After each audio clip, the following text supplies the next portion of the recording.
ঈদে কোনো বিশেষ নাটক করছেন? বিশেষ বলতে আমি তো জানি না আসলে বিশেষ কি কোনটা, সব কাজই তো বিশেষ।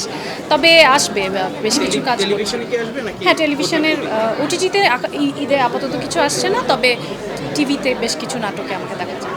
না, আপনি তো এমনিতে টিভি নাটক অনেকটাই কমে দিয়েছেন, অকেশনালি ছাড়া আপনি টিভিতে আসলে।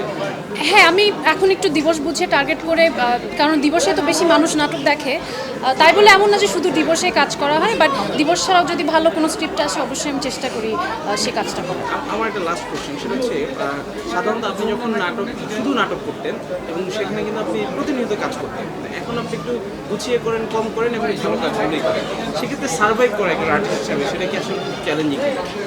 আমার মনে হয় না, because at the end of the day আপনার যখন কাজের সংখ্যাটা কমিয়ে দেবেন, আপনি কোয়ালিটি কন্ট্রোল করার একটা সুযোগ থাকে। এবং আমাদের আসলে মানে কাজের ইনকাম সোর্সটা কিন্তু শুধু একটা না, নাটক না, মেইনলি ব্র্যান্ডের এন্ডোর্সমেন্ট, আরও অনেক বিষয় আছে, সেগুলো থেকে আসে, সোশ্যাল মিডিয়া থেকে আসে। সো জিনিসটা হচ্ছে কে কীভাবে আসলে করতে চায়, বা আমি কি শর্ট টার্মে অনেক বেশি নাটক থেকে ইনকাম করতে চাই, নাকি আসলে লং টাইমে আমি অনেকদিন সাস্টেন করতে চাই, এটা তো আমার উপর ডিপেন্ড করছে। তো সেভাবে আসলে আমি টাকা পয়সাটা মাথায় রেখে কখনো ক্যারিয়ার প্ল্যান করি না। আমার একদম শেষ প্রশ্ন এটাই যে আপনার সফলতার মূল মন্ত্র যদি আপনি দর্শকদের বলতেন। আসলে সফলতা তো একদমই আপেক্ষিক ব্যাপার। আমি জানি না আমি সফল কিনা, আমি নিজেকে সফল ভাবিও না। আমার মনে হয় যে এখনও অনেক দূর পথ বাকি, কেবল তো মাত্র আমার ক্যারিয়ারটা শুরু হয়েছে। কিন্তু এখনই অনেক বেশি মানুষের এক্সপেকটেশন আমার উপর আনফর্চুনেটলি আর ফর্চুনেটলি হয়ে গেছে, সেজন্য আসলে অনেক অনেক সময় অনেক বেশি আসলে এক্সপেক্ট করে মানুষ আমার থেকে, সেটা একটা মাঝে মাঝে মনে হয় একটা pressure. But at the end of the day আমি শুধু চাই যে ভালো কাজের সাথে থাকতে, ভালো কাজ করতে, এবং নিজেকে প্রতিদিন যাতে আমার আগের যে সেলফ তার থেকে আর একটু বেটার জায়গায় নিয়ে যেতে।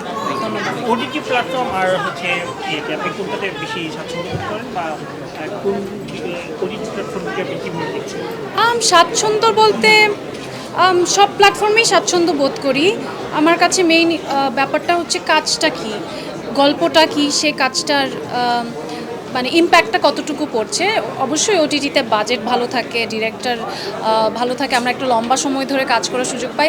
ওটিটির প্রসেসটা আমি বেশি এনজয় করি, বিকজ সেখানে ওই প্রিপারেশন পিরিয়ডটা অনেক বেশি দিন থাকে, রিহার্সালের সুযোগ থাকে, প্লাস চিন্তা করার একটা সুযোগ থাকে। নাটকে আসলে এত কম সময় পাই আমরা, একটা শুরু হতে হতেই দুদিনের মধ্যে তাড়াহুড়া করে শেষ করে ফেলতে হয়। বাট ওই জন্য আসলে আমার মনে হয় যে ওই যে চিন্তার উৎকর্ষতা বা ক্রিয়েটিভিটিটা যে ফ্লোটা শুরু হবে, সেটার জন্য ওই ব্রিদিং স্পেসটা খুব দরকার কাজের ক্ষেত্রে। সেইটা আমার মনে হয় যে এখন নাটকেও সুযোগটা বেড়েছে। আমরা নাটকেও কিন্তু এখন, আমি রিসেন্টলি একটা কাজ করলাম, আমরা 6 দিন শ্যুট করেছি।